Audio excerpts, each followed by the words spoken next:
To Executive Director of the Scientific Career Council and NAST Director Luningning E. Samarita Domingo, to my co-speakers, and of course to our career scientists, and to everyone present, a pleasant day to all of you.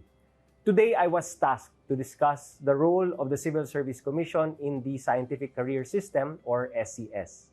So allow me first to go through the history of the CSC through its legal basis. First, Public Law Number 5 of September 19, 1900 formally established the civil service system in the Philippines, creating the Civil Service Board, which in 1905 was reorganized into a bureau.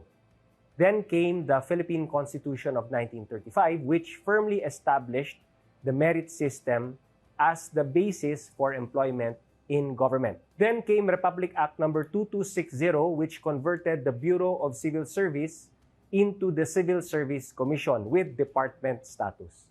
After which came Presidential Decree Number 807 of October 6, 1975, which redefined the role of the Commission as the central personnel agency of government.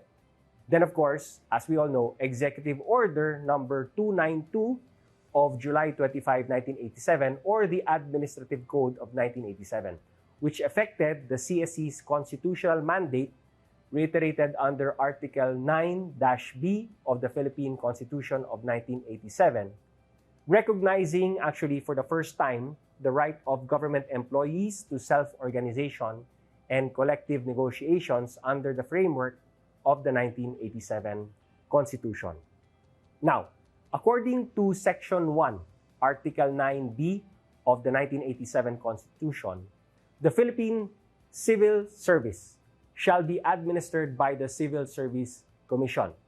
The following section also states that the civil service embraces all branches, subdivisions, instrumentalities, and agencies of the government, including government-owned or controlled corporations with original charters, and that appointments in the civil service shall be made only according to merit and fitness, to be determined as far as practicable, and except to positions which are policy determining, primarily confidential, or highly technical by competitive examination. The CSC, being the central personnel agency of government, has the following constitutional mandates. First, establish a career service. Next, adopt measures to promote morale, efficiency, integrity, responsiveness, progressiveness, and courtesy in the civil service. Next, strengthen the merit and reward system. Then, of course, integrate all human resource development programs for all levels and ranks, and to institutionalize a management climate conducive to public accountability. Moving on, under Executive Order Number 292 Series of 1987, the CSC's statutory functions were also provided, and these are: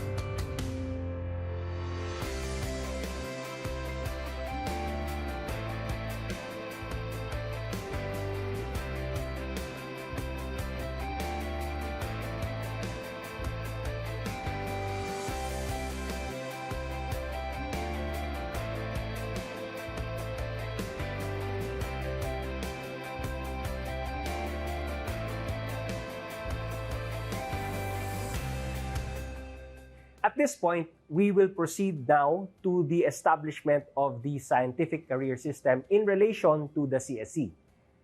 The scientific career system was established within the civil service pursuant to Section 19 of Executive Order Number 784 issued by then-President Ferdinand E. Marcos on March 17, 1982. Under this EO, such system shall cover scientific personnel who have earned advanced degrees in any field of the sciences, from entrance to and career progression in the scientific career service based on qualification and merit.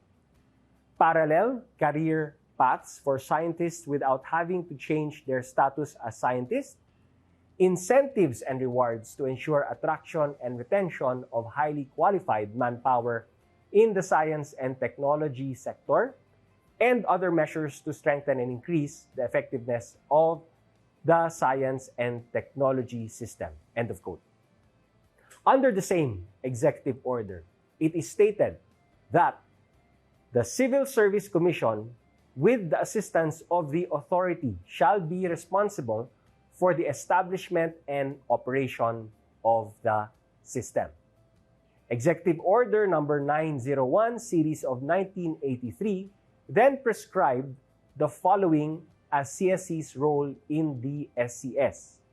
Under Section 6, the CSC shall administer the system and shall have final authority to decide on all matters pertaining to the system.